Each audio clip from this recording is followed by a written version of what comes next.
Hello students, welcome back to our channel. आज से हम शुरू करने जा रहे हैं रेलवे PYQ सीरीज़ 1.0। ओके। और आज से हम जो है डेली जो है मैथ के 25 क्वेश्चन जो है सॉल्व करेंगे। मैथ के 25 PYQ जो है सॉल्व करेंगे, जिससे कि आप जो है मैथ को आसानी से समझ पाए। ओके, चलिए सबसे पहले क्वेश्चन की बात करते हैं। इस क्वेश्चन में आपसे पूछा गया है कि पहली 200 विषम प्राकृतिक संख्याओं में कितनी अभाज्य संख्या है। यानी कि पहली 200 जो विषम संख्या है उनमें अभाज्य संख्या कितनी है। देखिए, सबसे पहले मैं अगर बात करूं 200 तक अभाज्य, आपको जो विषम संख्या ज्ञात करनी है ऐसी जो कि अभाज्य संख्या है। तो सबसे पहले मैं एक बात कर लूँ कि 200 तक अभाज्य संख्या कितनी होती है। देखिए, 200 तक अभाज्य संख्या जो होती है वो 46 होती है। ठीक है, 46 होती है, लेकिन इसमें एक अभाज्य संख्या जो होती है वो होती है 2। ठीक है, सबसे पहली अभाज्य संख्या, सबसे छोटी अभाज्य संख्या 2 होती है। तो इसके लिए आपको क्या करना होगा कि 46 में से 1 माइनस कर दो, क्योंकि ये 2 है। तो जो विषम संख्या आएगी वो आएगी 45। ठीक है, विषम संख्या कितनी आएगी, विषम संख्या जो आएगी वो आएगी 45। तो सबसे पहले मैं आपको बता देता हूँ कि ये जो 45 विषम संख्या है वो कौन सी है। सबसे पहले जो है 3 है, इसके बाद में 5 आता है। ठीक है, इसके बाद में 7 आता है, इसके बाद में 11 आता है, इसके बाद में जो है 13 आता है, इसके बाद में 17 आता है, इसके बाद में 19, इसके बाद में 23। ठीक है, 23 के बाद में अगर बात करो तो यहाँ पर 29 आता है, यहाँ पर 31 आता है, यहाँ पर 37 आता है। ठीक, 37। इसके बाद में यहाँ पर 41 आता है, इसके बाद में यहाँ पर 43 आता है, इसके बाद में 47 आता है, इसके बाद में यहाँ पर 53 आता है।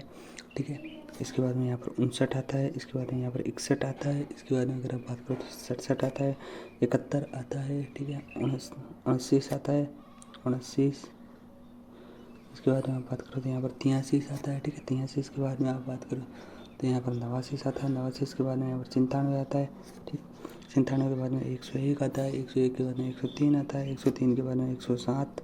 ठीक, और 107 के बाद में यह अभाज्य संख्या मतलब वो संख्या जिनमें क्या होता है कि एक और खुद के अलावा किसी और का भाग नहीं जाता है, अर्थात केवल उनके जो है 2 ही फैक्टर होते हैं। एक तो वह स्वयं होता है इटसेल्फ, और दूसरा जो होता है उसका फैक्टर जो होता है 1 होता है। इसके अतिरिक्त उसका कोई जो है फैक्टर नहीं होता है। ठीक है, तो ऐसे इन संख्या में आप देखोगे तो केवल इसका खुद का और एक का ही भाग जाएगा, इसके अतिरिक्त इनमें जो है किसी का भी भाग नहीं जाएगा। ठीक है, तो अगर आप बात करें 200 तक अभाज्य संख्याओं की, तो 200 तक अभाज्य संख्या टोटल जो होती है वो 46 होती है, मतलब 46 होती है। लेकिन अगर बात करें कि विषम अभाज्य संख्या कितनी होती है, तो विषम अभाज्य संख्या जो है 45 होती है। क्योंकि अगर आप बात करें कितनी होती है तो होती है 45। क्यों होती है 45? क्योंकि इसमें एक होती है सम अभाज्य संख्या, जो सबसे पहली अभाज्य संख्या होती है ना 2, वो एक सम अभाज्य संख्या होती है, इसके कारण यहाँ पर 45 होती है। ओके, इसके बाद में बात करें 173, 129, 181, 191, 193, 197। ठीक है, ये 93 था, 197 हो गया, और 199। ये टोटल जो है 45 अभाज्य संख्या है। ठीक है, 45 अभाज्य संख्या, तो इसका आप ध्यान रखिएगा। चलिए नेक्स्ट क्वेश्चन की हम शुरुआत करते हैं। नेक्स्ट क्वेश्चन जो है इसमें आप देख सकते हैं, आपसे पूछा गया है कि निम्न में से कौन से जोड़े जो है सहअभाज्य है। सहअभाज्य, देखिए सहअभाज्य किसे कहते हैं, सबसे पहले मैं बता देता हूँ। सहअभाज्य या जैसे कि जो है को प्राइम भी कहा जाता है। ठीक है, अभाज्य या जो है को प्राइम, ये कैसे कहते हैं कि ऐसी संख्या है, ऐसी 2 संख्या है जिसमें केवल एक का भाग जाता है, एक के अलावा किसी का भाग नहीं जाता हो, उन्हें जो है सहअभाज्य कहा जाता है। यहाँ पर अगर आप बात करें तो सहअभाज्य कहा जाता है, मतलब यहाँ पर मैं बताऊँ ना, जो कौन से होते हैं ऐसी संख्या जिनमें क्या होता है कि केवल एक ही कॉमन होता है, अर्थात केवल एक का भाग जाता है। इसमें देखिए आप बात करें तो जो अभाज्य संख्या होती है ना, वो तो हमेशा इसका जो है पार्ट होता है, क्योंकि अभाज्य संख्या में जो है केवल एक और खुद का भाग जाता है, इसके अलावा किसी का भाग नहीं जाता है, तो उन दोनों में कोई कॉमन नहीं होता। तो आपको अगर आप देखो ऑप्शन सी, तो ये दोनों जो अभाज्य संख्या है, तो यहाँ पर आपका जो ये राइट आंसर होगा। इसमें आप देखोगे तो एक भी कॉमन है और 2 भी कॉमन है। ओके, इसके बाद में अगर यहाँ पर आप देखो तो इन दोनों में जो है ना क्या है, 3 कॉमन है, 1 कॉमन है एंड 3 कॉमन है, सिर्फ 1 कॉमन होना चाहिए। ठीक है, इसके बाद यहाँ पर आप बात करो तो यहाँ पर 5 और 1 दोनों कॉमन है, यहाँ पर 2 एंड 1 कॉमन है, जबकि आपको देखना है कि उसमें केवल एक ही कॉमन होना चाहिए, यहाँ पर 1 कॉमन है, तो यहाँ पर आपका जो है राइट आंसर ये होगा। ओके, इसके बाद हम नेक्स्ट क्वेश्चन की बात करते हैं।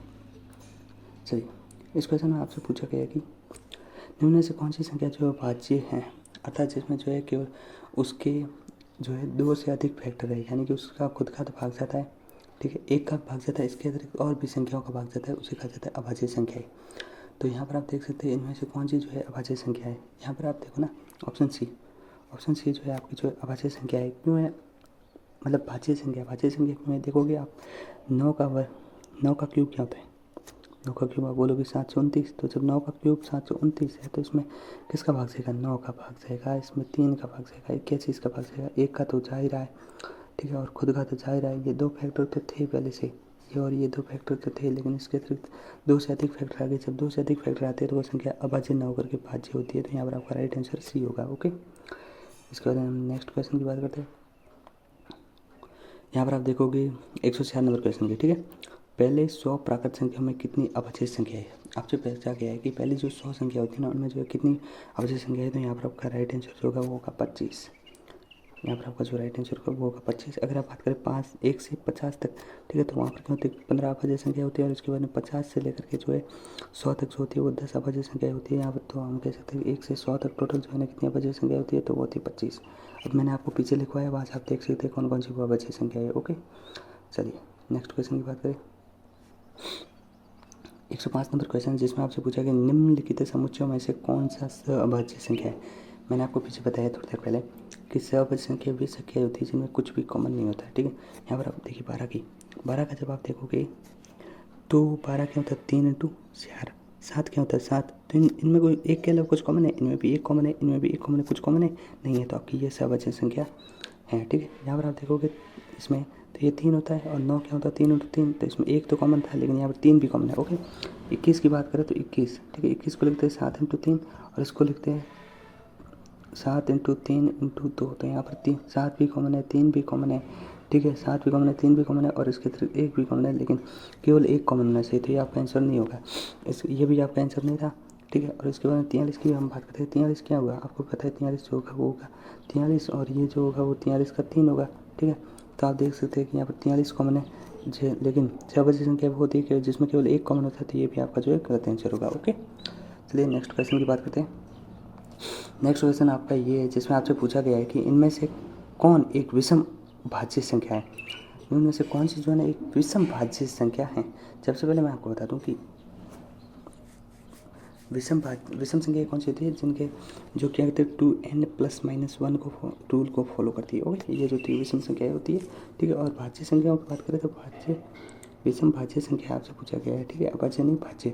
तो भाज्य संख्या वो होती है जिनमें 1 से 2 से अधिक फैक्टर होते हैं, मतलब एक का तो भाग जाता है, ये स्वयं का ही भाग जाता है, ये इसके अतिरिक्त जो है और किसी का भाग जाता है, तो उसे कहा जाता है भाज्य संख्या, ठीक है। जिसके क्या होता है कि 2 से अधिक फैक्टर होते हैं, उसे भाज्य संख्या कहा जाता है। तो यहाँ पर आप देख सकते हैं कि ये एक अभाज्य संख्या है, ये एक अभाज्य संख्या है, लेकिन ये जो है वो भाज्य संख्या, लेकिन ये एक समभाज्य संख्या है, ठीक है। तो ये भी आपका गलत होगा आंसर। और ये जो है ना वो क्या है, विषम भाज्य संख्या, तो आपका राइट आंसर ये होगा, ठीक है। चलिए नेक्स्ट क्वेश्चन की बात करते हैं। नेक्स्ट क्वेश्चन है जिसमें आपसे पूछा गया है कि पहली 8 विषम अभाज्य संख्याओं का योगफल ज्ञात कीजिए। पहली जो 8 विषम भाज्य संख्या जो है ना, उनका जो है आपको योगफल बताना है, ठीक है।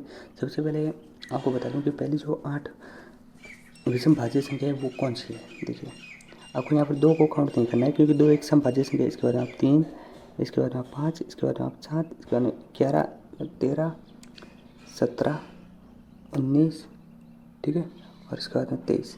जब इनका जो है आपको योग करना है, जब आप 3, 5, 7, 11, 13, 17, 19 और 21 इनका योग करते हैं तो इनका योग जो होता है वो 98 आता है। तो आपका राइट आंसर जो होगा वो बी होगा। ओके, चलिए नेक्स्ट क्वेश्चन की बात करते हैं। नेक्स्ट क्वेश्चन आप देख सकते हैं कि आपसे पूछा गया है कि धनात्मक पूर्णांक 26 और 100 के बीच कितनी अभाज्य संख्या हैं? धनात्मक पूर्णांक 60 और 100 के बीच में कितनी अभाज्य संख्या हैं? यानी कि आपको जो है 60 से 100 के बीच में अभाज्य संख्याओं की संख्या ज्ञात करनी है। देखिए, सबसे पहले तो आप बात करें तो यहाँ पर होता है 61, इसके बाद में यहाँ पर होता है सबसे पहले 61, इसके बाद में 67, ठीक है। इसके बाद में आप बात करो 71, इसके बाद में आप बात करोगे 75, इसके बाद में 83 आता है, इसके बाद में 89 आता है, और इसके बाद में जो है 97 आता है। तो यहाँ पर आप देख सकते हैं कि टोटल अभाज्य संख्या कितनी है। टोटल 60 से 100 के बीच में टोटल अभाज्य संख्या जो है वो 8 है। तो 8 आपका जो है राइट आंसर होगा। धन्यवाद। चलिए नेक्स्ट क्वेश्चन की बात करें। नेक्स्ट क्वेश्चन में आपसे पूछा गया कि इनमें से कौन सा एक अविभाज्य संख्या है, ठीक है। अविभाज्य संख्या वह होती है जिसमें केवल खुद का और एक का भाग जाता है, वो जो होती है अविभाज्य संख्या होती है। चलिए, तो यहाँ पर हम बात करते हैं कि इनमें से कौन सी जो है एक अविभाज्य संख्या है। सबसे पहले हम 121 की बात करें तो इसमें इसके कितने फैक्टर होते हैं। 121 में 1 का भाग जाता है, 11 का भाग जाता है और 121 का भाग जाता है। जब इसके फैक्टर 3 हो गए तो ये भाज्य संख्या हो गई। इसके बाद हम बात करते हैं 141 की।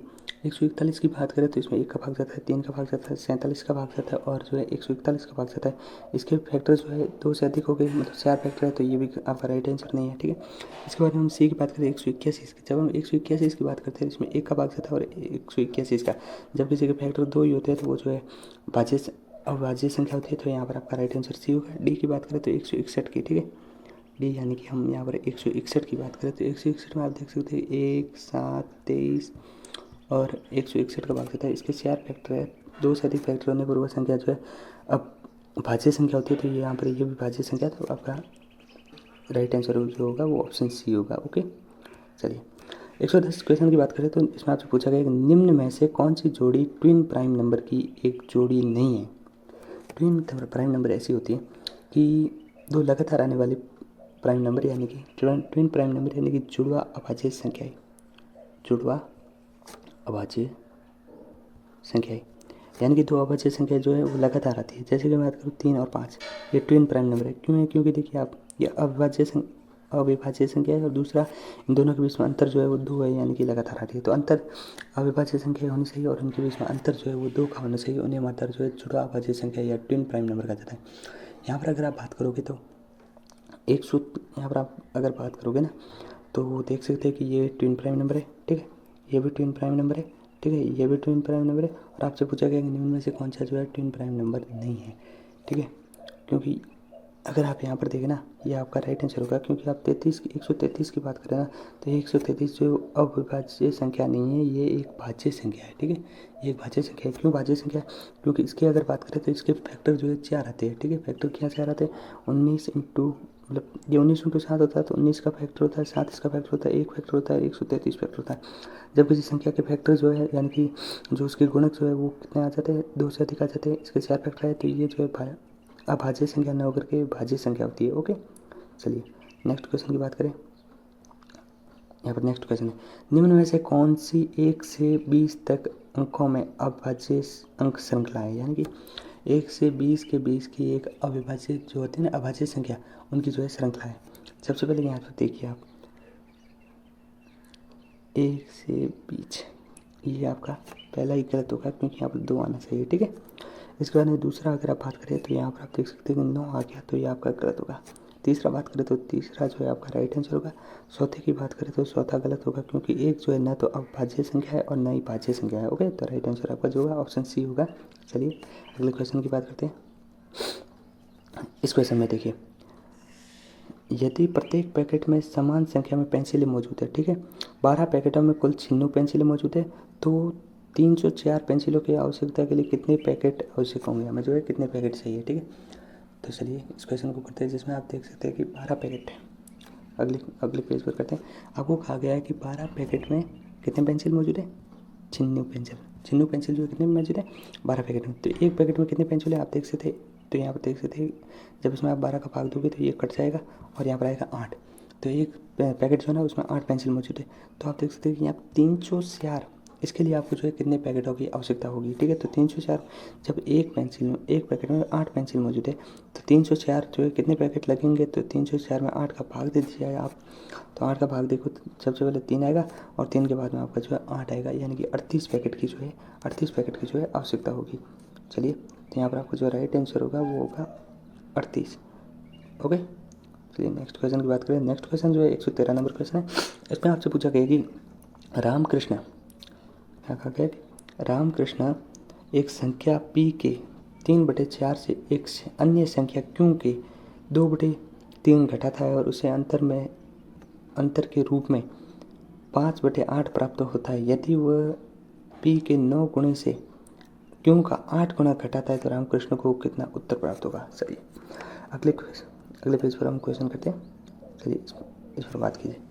यहाँ पर आपसे कहा गया है कि रामकृष्ण जो है क्या करता है कि सबसे पहले क्वेश्चन की बात करें, इसमें क्या कहा कि p के 3/4 को जब वो क्या करता है कि 3/4 को q के 2/3 से घटाता है तो उसे जो है क्वेश्चन आंसर के रूप में 5/8 प्राप्त होता है। ठीक है, तो इसमें आप देख सकते हैं कि 3p/4 माइनस 2q/3 ये हमें प्राप्त होता है 5/8। तो इसको आप और सॉल्व करोगे तो इसका एलसीएम जो आ जाएगा वो आएगा 12। और यहाँ पर आप देखोगे कि 9p माइनस 8q जो है वो बराबर है 8। ठीक है, 5/8 के। ठीक है, इसमें आप बात करें आगे और सॉल्व करते हैं इसे, तो आप देख सकते हैं कि यहाँ 9p माइनस 8q जो है वो बराबर होगा 5/8 इंटू 12 के। चलिए आगे सॉल्व करते हैं। 12 हो गया तो यहाँ पर पता चलता है कि 9p माइनस 8q जो है वो बराबर होता है, इस जब हम इसे काटेंगे तो ये 4 से काटेंगे। ओके, तो ऊपर जो है 3 आ जाएगा, नीचे जो है 2 आ जाएगा। ऊपर 3 आ जाएगा और नीचे जो है 2 आ जाएगा। ठीक है, और यहाँ पर आप देख सकते हैं कि 9p माइनस 8q वो कितने के बराबर होगा, 9p माइनस 8q जो है वो बराबर होगा 15/2 के। ठीक है, और आपसे प्रश्न में क्या ज्ञात करने को बोला गया था, आपको प्रश्न में ज्ञात करना था कि p के 9 गुना से 8 का मतलब q का 8 गुना घटाया जाता है तो आपको क्या आंसर प्राप्त होगा। तो आपको आंसर प्राप्त होगा 15/2 प्राप्त होगा। तो 15/2 आपका किस आंसर में दिया गया था, 15/2 दिया गया था ऑप्शन ए में। तो ऑप्शन ए जो है आपका राइट होगा। चलिए नेक्स्ट क्वेश्चन की बात करते हैं। 114 नंबर क्वेश्चन। 114 नंबर क्वेश्चन में आप देखेंगे कि 80 विद्यार्थी कक्षा का 1/10 भाग चॉकलेट डी को पसंद करते हैं। ठीक है, और कक्षा का 80 छात्रों की कक्षा है। ठीक है, उसमें 1/10 जो है चॉकलेट डी को पसंद करता है और कक्षा का 1/20 भाग जो है वो क्या करता है कि चॉकलेट ई को पसंद करता है। चॉकलेट डी को पसंद करने वाले छात्रों की संख्या और चॉकलेट ई को पसंद करने वाले छात्रों की संख्या का अंतर क्या है वो हमें ज्ञात करना है। ठीक है, चलिए इस क्वेश्चन को कर देते हैं। यहाँ पर आपसे कहा गया है कि 1/10 भाग कितना, 1/10 भाग जो 25 का 1/10 भाग जो है वो चॉकलेट डी को पसंद करता है। डी को पसंद करने वाले कितने हैं, 1/10 ऑफ 80। तो यहाँ पर देख सकते हैं आपको प्राप्त होता है 8। इसके बाद में ई को पसंद करने वाले की संख्या बताइए, वो है 1/20 ऑफ 80। तो यहाँ पर आपको मिलेगा 4। अब डी और ई को पसंद करने वाले का अंतर ज्ञात करना है। तो यहाँ पर आपको क्या करना है, 8 - 4। तो आपका जो आंसर होगा वो 4 होगा और 4 किसे ऑप्शन में दिया गया, तो 4 जो है वो ऑप्शन डी में दिया गया। तो यहाँ पर आपका ऑप्शन डी जो है वो राइट होगा। ओके, चलिए नेक्स्ट क्वेश्चन की बात करते हैं। इस क्वेश्चन में देखिए आपसे पूछा गया है कि सुनीता ने खेल की शुरुआत में मौजूद कंचों में से 3/5 कंचे जीते। ठीक है, रवि ने शेष 2/3 कंचे जीते और सनी ने जो है शेष 60 कंचे जीते। तो सुनीता ने कितने कंचे जीते वो आपको ज्ञात करना है। ठीक है, तो चलिए इस क्वेश्चन को सॉल्व करते हैं। चलिए इस क्वेश्चन में आपसे पूछा गया है कि सुनीता जो थी उसने कितने कंचे जीते। सुनीता ने जो है कंचे जीते, सुनीता एस की बात करें तो इसने जो कंचे जीते 3/5। ठीक है, और इसके बाद में आपसे कहा गया कि रवि ने कितने कंचे जीते, तो शेष कंचे कितने बचे ये बताओ मेरे को। शेष कंचे कितने बचेंगे जब इसने जीते 3/x। तो देखिए शेष कंचे कितने बचेंगे, आप देख सकते हैं कि इसको एक में से घटा दो, एक मतलब x में से, तो 3x - 5 इसको घटाएंगे तो आपको पता चलता है कि यहाँ पर 2x + 5 जो है वो कितने बचेंगे, शेष बचेंगे। ठीक है, 2x + 5 जो है ना वो शेष बचेंगे।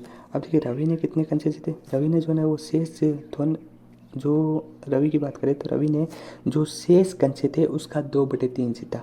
शेष कितने बचे, 2x/5 और उसका जो है 2/3 जो है रवि ने जीता। 2/3 जब रवि ने जीता तो रवि ने जो कंचे जीते वो 4x/15 जीते। ओके, इसके बाद में कहा गया है कि इसमें से जो भी अभी जो शेष कंचे बचे ना, ठीक है, अब जो शेष कंचे बचे ना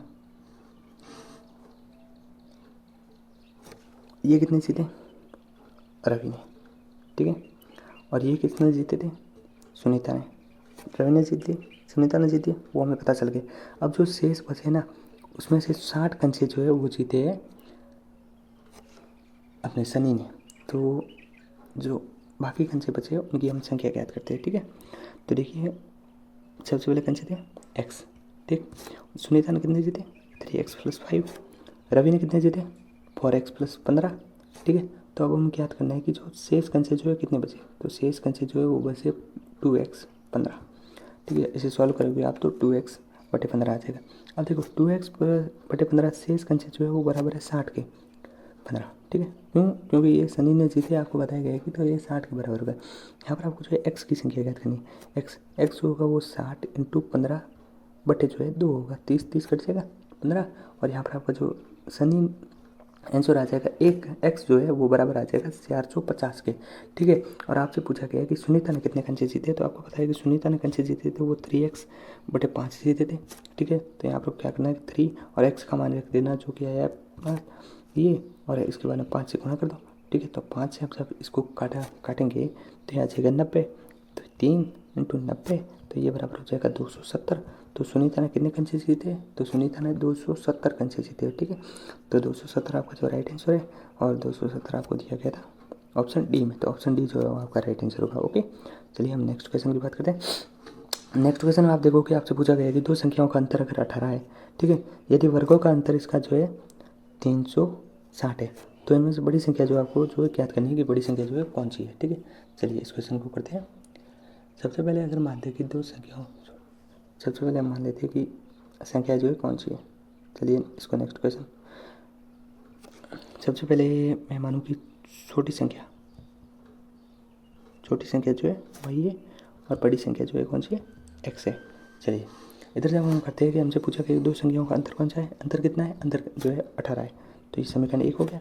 इसके बाद में हमसे पूछा कि इनके वर्गों का अंतर कितना है, तो वर्गों का अंतर जो है वो 360 है, ये समीकरण जो है 2 हो गया। अब देखो x - y² कितना होता है, x² - y² कितना होता है, x + y, और x - y जब आपसे पता चल गया कि x + y x - y जो है 360 के बराबर है, तो यहाँ पर आप जो है x + y ज्ञात कर सकते हैं। कैसे ज्ञात कर सकते हैं, आपको पता है x - y का मान कितना है 18, ये देखिए। ठीक है, और ये 360 के बराबर है, तो यहाँ पर x + y जो है वो ज्ञात कर सकते हैं। देखिए पेपर को कर लेते हैं। x + y की बात करें तो देखिए x + y जो है ना वो बराबर होगा 360/18 के, अर्थात जो है आपका 20 आएगा।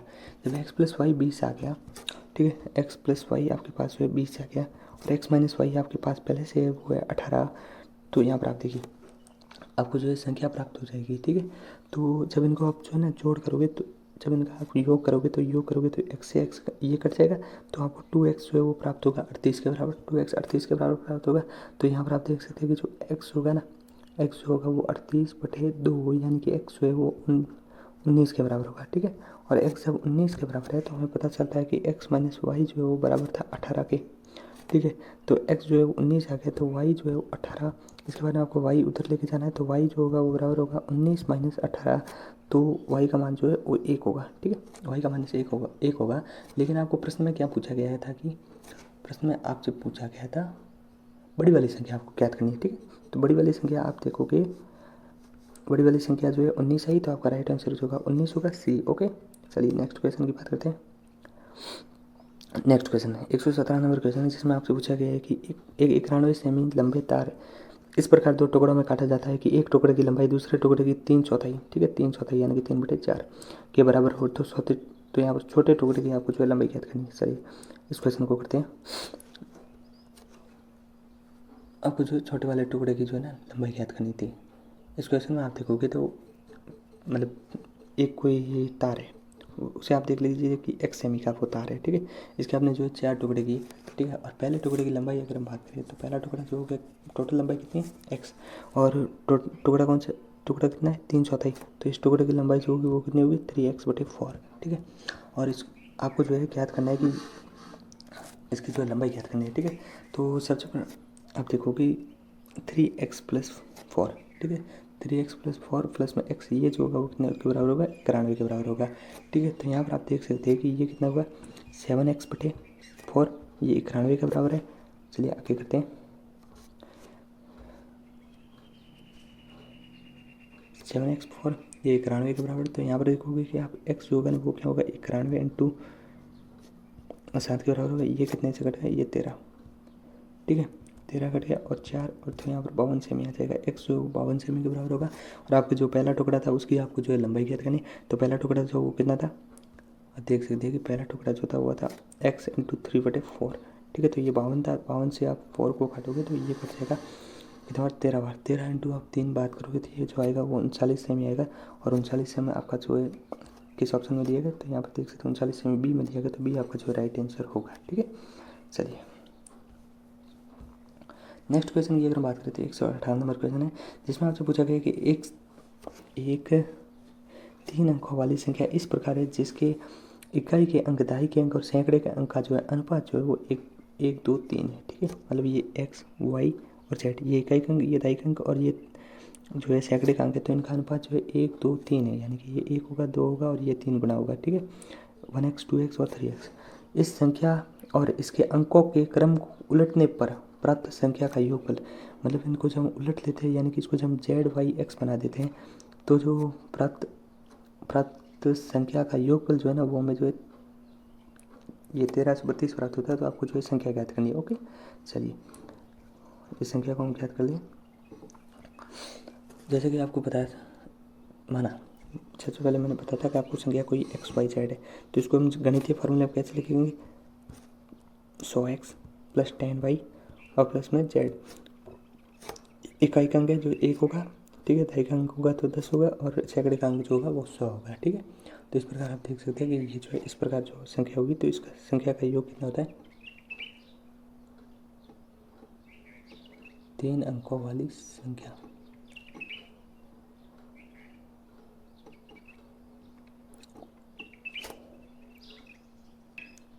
क्षमा कीजिएगा, मैंने ये जो आपके यहाँ पर गलती कर दी थी, यहाँ पर ये अनुपात में यहाँ गलती कर दी थी। अनुपात जो है इस प्रकार नहीं होगा, अनुपात इस प्रकार होगा। ओके, जब अनुपात इस प्रकार होगा, आपको जब अनुपात दिया हुआ है तो आपको क्या करना है कि ये जो है 1 गुना होगा, ये 2 गुना होगा और ये जो है 3 गुना होगा। ओके, तो यहाँ पर आपको ये कितना होगा, 3x होगा। ठीक है, तो यहाँ पर आप देखिए, यहाँ पर होगा 100, ठीक है, और यहाँ पर अगर मैं लिखता, चलिए मैं आपको जो है सही से बता देता हूँ, आपको पूरी तरह समझा देता हूँ। चलिए, अगर मैं इस प्रकार लिखता, कितना 10x प्लस वाई, कितना होगा वाई और ये z, तो ये तो बहुत लेंदी हो जाता। अपन ने क्या किया कि इसको जो है ना अनुपात में लिख दिया। जब अनुपात होगा ना, तो अनुपात में क्या दिया गया आपको, 1:3, 2:3 दिया गया। यानी कि आपको ये जो रहा X Y Z, X Y और जेड, तो ये तो x था, यहाँ पर आपको जो है 2x प्राप्त हो गया और यहाँ पर आपको जो है 3x प्राप्त हो गया। ओके, तो इसी को जो है हमें सॉल्व करना है। ठीक है, 3x प्राप्त हो गया, तो यहाँ पर आप देखिए ये तो 100x था, प्लस में आपका जो है 2 यानी कि 20x हो गया और बाद में जो है 3x हो गया। तो यहाँ पर आपका जो है ना वो आया 23x। ठीक है, आगे देखिए 23x आ गया, 23x आ गया। तो अब जब हमें इस संख्या को जो है ना उल्टा करना है, जब हम इस संख्या को जो है उल्टा करेंगे तो वो क्या होगा, ठीक है, तो क्या होगा कि रेशियो जो है चेंज हो जाएगा, यानी कि 3:1 हो जाएगा। तो यहाँ पर अब क्या होगा कि 100 इंटू 3x प्लस में क्या होगा कि 10 इंटू 2x और प्लस में क्या होगा कि 1 इंटू x। ओके, तो इसे सॉल्व करेंगे तो ये आएगा 321x। ठीक है, ये आ गया 321x। अब हमें क्या प्रश्न में क्या दिया गया था कि जब उल्टा किया जाता है तो इनका योग जो है वो 1332 आता है। यानी कि आपको जो है 223x और प्लस में 123x और प्लस में 321x, इन दोनों का योग करते तो वो आता है 1320। तो चलिए आगे सॉल्व करते हैं इसको।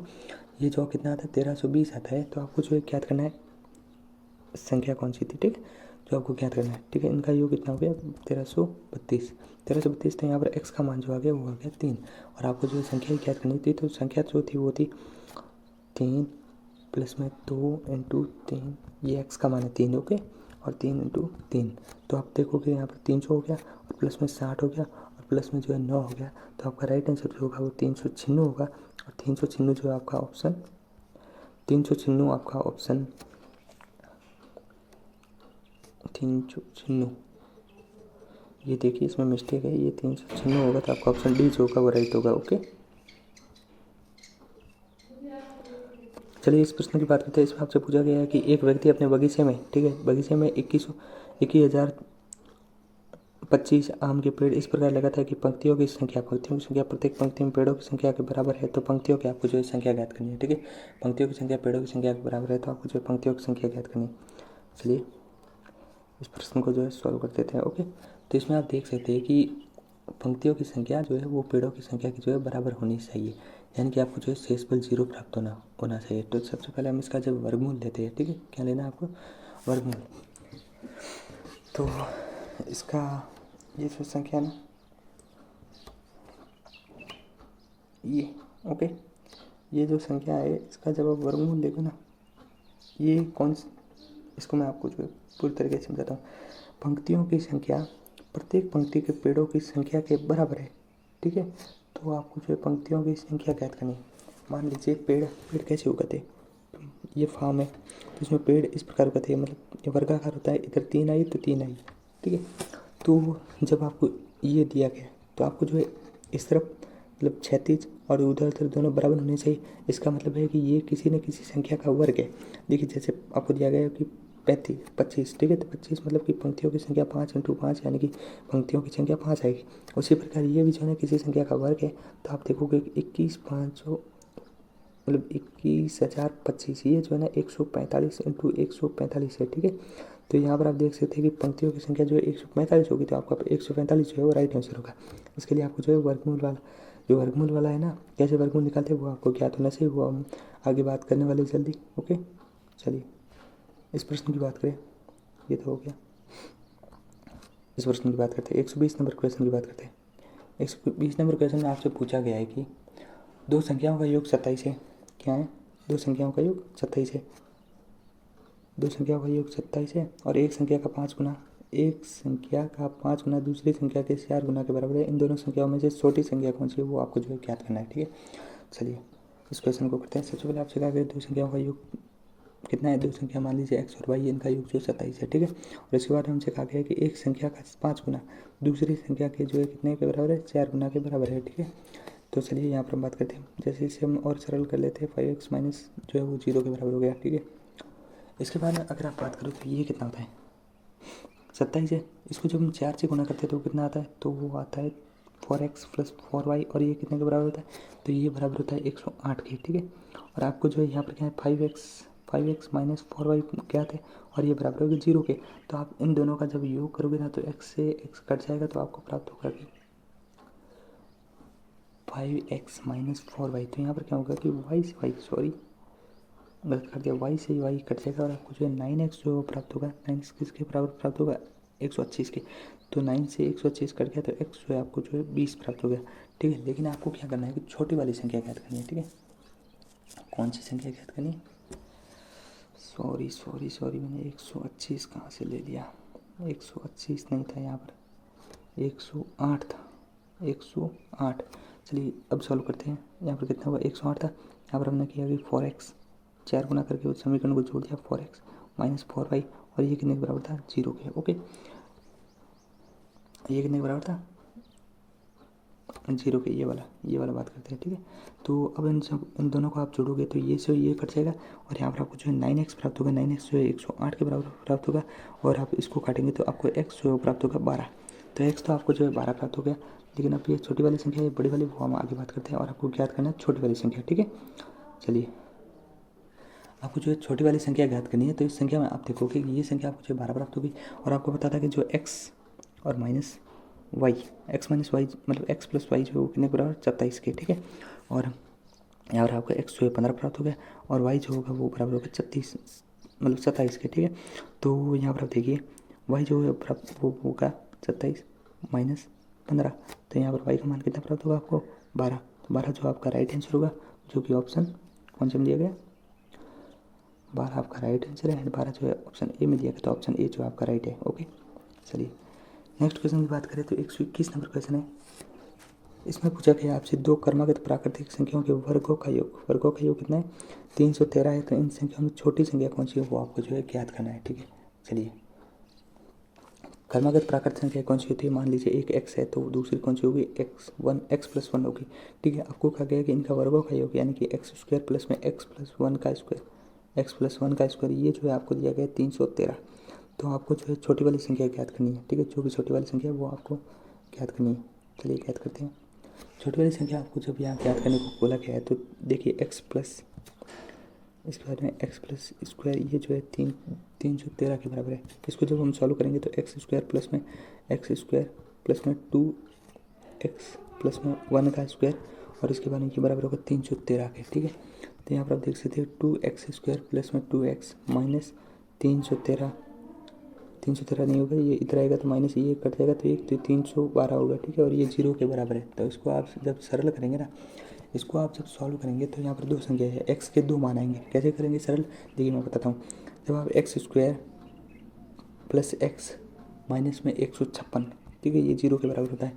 इसको आप सॉल्व कीजिए, एक्स स्क्वायर, ठीक है, और एक्स जब दो संख्याओं को जोड़ने पर कितना है एक्स और गुणा करने पर 156 आए, ऐसा हमें बनाना है, ठीक है। तो आपको क्या करना है, 13x माइनस 12x और इसके बाद में प्लस में आपको कर देना है माइनस में होगा, ओके, माइनस में 156 होगा, ये बराबर होगा 0 के। चलिए इसको सॉल्व करते हैं। तो आप यहाँ पर x को कॉमन ले लीजिए, इसके बाद में x प्लस 13 होगा और इसके बाद में माइनस में जो होगा वो 12x होगा और इसके बाद में जो है अंदर आप देखोगे तो x प्लस 13 वापस जो है कॉमन होगा, ओके, 0 के बराबर होगा।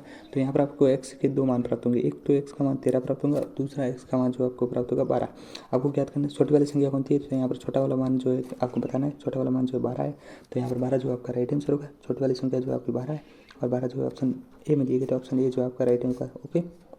चलिए इसके बाद में नेक्स्ट क्वेश्चन की हम बात करते हैं। इसमें आपको पूछा गया कि एक प्रतियोगिता परीक्षा में प्रत्येक सही उत्तर के 3 ठीक है 3 अंक दिए जाते हैं और प्रत्येक गलत आंसर का एक काटा जाता है, मतलब एक दिया जो काटा जाता है, ओके। सिंधु ने परीक्षा में 80 अंक प्राप्त किए, यदि सही उत्तर के लिए 4 अंक दिए जाते हैं और प्रत्येक गलत उत्तर के लिए 2 अंक दिए जाते तो सिंधु को 90 अंक प्राप्त हुए। यदि सिंधु ने सभी प्रश्नों के उत्तर दिए तो परीक्षा में प्रश्नों की संख्या कितनी है वो आपको बतानी है, ओके।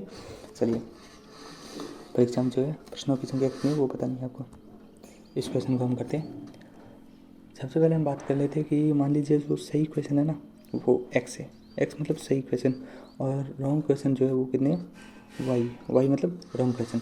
अब देखिए सिंधु ने क्या किया था कि देखिए प्रत्येक सही क्वेश्चन के कितने मिलते हैं, मतलब 3 गुना मार्क्स मिलते हैं, ठीक है। एक दिया जब काटा जाता है तो आप कह सकते हैं प्रत्येक सही के कितने 3 अंक मिलते हैं, ठीक है। तो उसने सही क्वेश्चन कितने किए x किए मान लीजिए, और प्रत्येक गलत का कितना काटा जाता है 1/3 काटा जाता है। अगर हमने 3 अंक माने तो 3 से 3 कटेगा तो एक काटा जाएगा, ठीक है। तो 1y, ठीक है 1y, और ये कितने के बराबर है, सिंधु ने जो कितने अंक प्राप्त किए, ठीक है, कितने अंक प्राप्त किए 80। और जब प्रत्येक का जो है अंक का सही का जो अंक मिलते हैं वो कितने मिलते हैं 4, यानी कि इसमें क्वेश्चन की x और 4 मिलेंगे और माइनस में y के जो है कितने काटे जाते हैं 2, ठीक है। तो यहाँ पर 90 आपको प्राप्त हो गए। और कहा जाता है कि सिंधु ने जो है ना सभी क्वेश्चन जो है अटेंड किए, ठीक है। अब आपको जो है इसको ऐसा जब आपको 2 समीकरण मिल जाते हैं ना तो किसी भी एक का मान ज्ञात करने के लिए इनको जो है आपको जो है किसी प्रकार से बराबर करना होता है ताकि आप जो है उनको जो है माइनस करके जो है मान ज्ञात कर सकें। देखिए इसमें आपको क्या कि पहले समीकरण को आपने जो है 4 से गुणा कर देना, जिससे 12x, 4 से गुणा कर दो 12x और ये प्राप्त हो जाएगा। और दूसरे समीकरण को आपको जो है 3 से गुणा करना है, जिससे आपको ये प्राप्त हो जाएगा, ठीक है 6y। पहले को 4 से गुणा करो और दूसरे को जो है 3 से गुणा कर दो, ठीक है।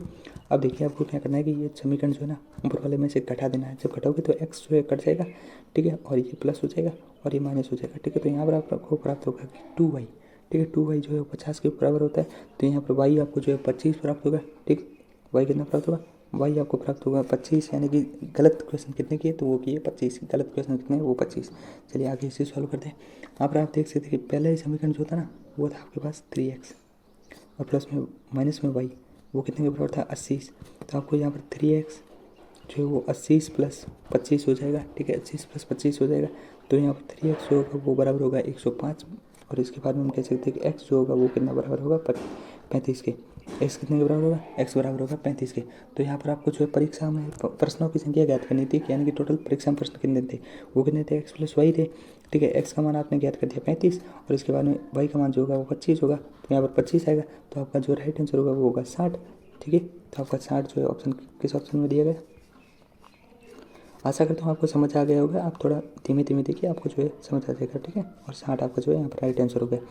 इसके बाद में आप देख सकते हैं यहाँ पर 123 नंबर क्वेश्चन की, ठीक है। 123 नंबर क्वेश्चन में आप बात करोगे 2 मेज़ों और 123 नंबर क्वेश्चन में बात करें 2 मेज़ों और 3 कुर्सियों का मूल्य कितना है 540 है, जबकि 2 मेज़ों और एक कुर्सी का मूल्य जो है 470 है। तो 5 कुर्सियों का मूल्य क्या होगा वो आपको जो है ज्ञात करना है, मतलब 5 कुर्सियों का क्या मूल्य होगा। चलिए आगे बात करें, प्रेस कर लेते हैं स्लाइड, ठीक है। तो सबसे पहले आप क्या गया कि मतलब मान लेते हैं कि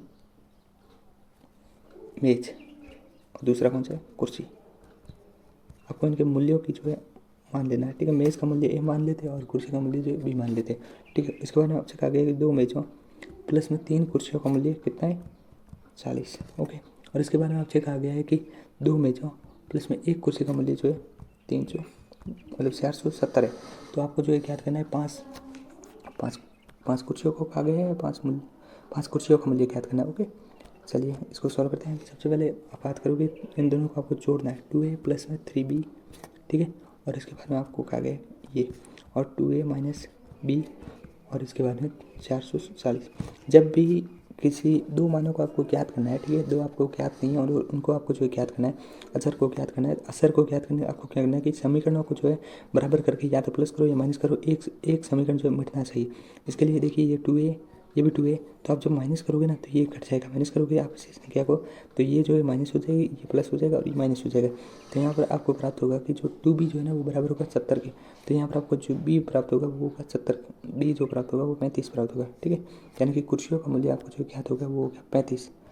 जब कुर्सियों का मूल्य आपको ज्ञात हो गया तो आपको कितने कुर्सियों का मूल्य ज्ञात करना है, आपको ज्ञात करना है 5 कुर्सियों का मूल्य, ठीक है। 5 कुर्सियों का मूल्य ज्ञात करना है तो 5 × 35 होगा, और 5 × 35 जो होता है वो 175 के बराबर होता है।